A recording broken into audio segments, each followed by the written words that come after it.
कल मैं जेल में था, मैं अडयाला जेल में था, खान साहब के साथ ही था। और जब उन्होंने ये बात की मीडिया से तब भी मैं साथ था।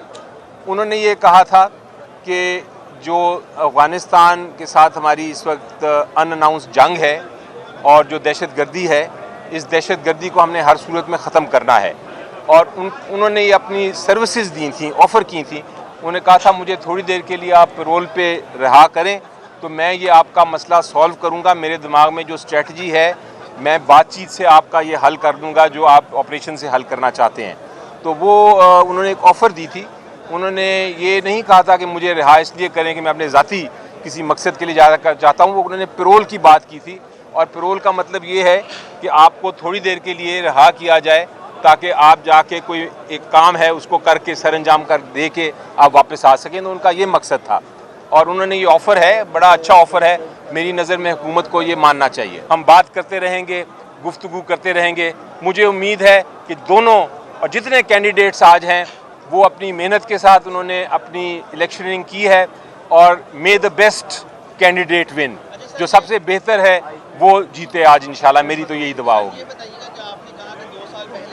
लास्ट टाइम इन्होंने धांधली की थी। एक इल्जाम ये भी आ रहा है कि लास्ट टाइम जो सुप्रीम कोर्ट के गई है उसमें बड़े पैमाने पर बेसाबियां सामने आई हैं। इस पर आपका क्या? जी देखिए, मेरी नज़र में जब आप एक बार सुप्रीम कोर्ट के लाइसेंस होल्डर हैं और आप एक बार सुप्रीम कोर्ट के एडवोकेट बन जाएंगे तो फिर ये कहना कि आपने वोट सिर्फ इसलिए करना है कि आपका लाइसेंस किसने दिया या किसने नहीं दिया, मैं इस चीज़ को मुस्तरद करता हूँ।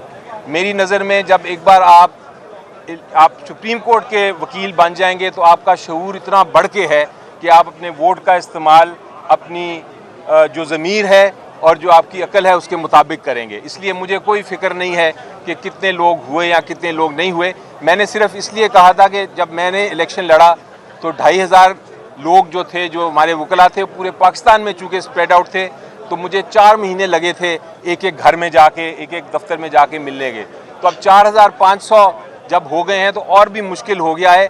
लेकिन मैंने ये भी साथ कहा कि ये सबसे बेहतरीन इसलिए है कि आपको 4500 पाकिस्तान के सबसे अक्लमंद लोगों को से मिलने का मौका मिलता है और सबसे खूबसूरत लोगों का। और मैं कहता हूँ कि ये मेरे लिए एक एजाज़ था और जो भी कैंडिडेट होता है उसके लिए एजाज़ है, क्योंकि लोग आपको अपने दफ्तरों में वेलकम करते हैं, आपको अपने घरों में बिठाते हैं और आप में एक कम्युनिटी की जो स्पिरिट है वो बढ़ती है। तो मेरा ख्याल है ये एक बड़ा अहम इस लिहाज से भी है कि वकील जो हैं वो इस इलेक्शन की वजह से इकट्ठे हो जाते हैं, डिवाइड नहीं होते, इकट्ठे होते हैं। तो ये एक बड़ी इलेक्शन के हवाले से बताइएगा, एक तो बड़ी बार है लेकिन अभी तक यहाँ पर मैनुअल वोटिंग हो रही है। आपको लगता है कि इस मैनुअल वोटिंग से जो करप्शन है, जो धांधली है वो बढ़ जाती है? क्योंकि लोग कहाँ से कहाँ पहुँच गए, अभी तक मैनुअल वोटिंग वोट कास्ट कर रहे हैं लोग।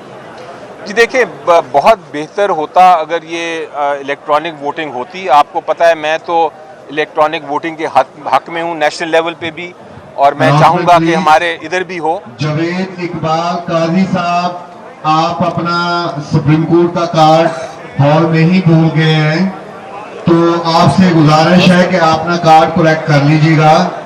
जवेद इकबाल काजी साहब, आप अपना कार्ड वोट डालते हुए हॉल में ही भूल गए हैं, तो आप अपना कार्ड हमसे कलेक्ट कर सकते हैं। जी जवेद इकबाल काजी साहब का कार्ड हॉल में ही रह गया है, आप कलेक्ट कर सकते हैं सर। जी, तो मैं कह रहा था कि वोट जो जहाँ तक इलेक्ट्रॉनिक वोटिंग का है, हमें चाहिए कि जो हमारी आने वाली अब क़यादत है सुप्रीम कोर्ट बार की, वो कम से कम अगले इलेक्शन में इसको इंट्रोड्यूस करे। हमारे जो दूसरे इलेक्शन होते हैं हाई कोर्ट बार के, उसमें तो इलेक्ट्रॉनिक वोटिंग का इस्तेमाल भरपूर तरीके से है। सुप्रीम कोर्ट बार किसी से पीछे नहीं है और मेरा ख्याल है ये होना चाहिए।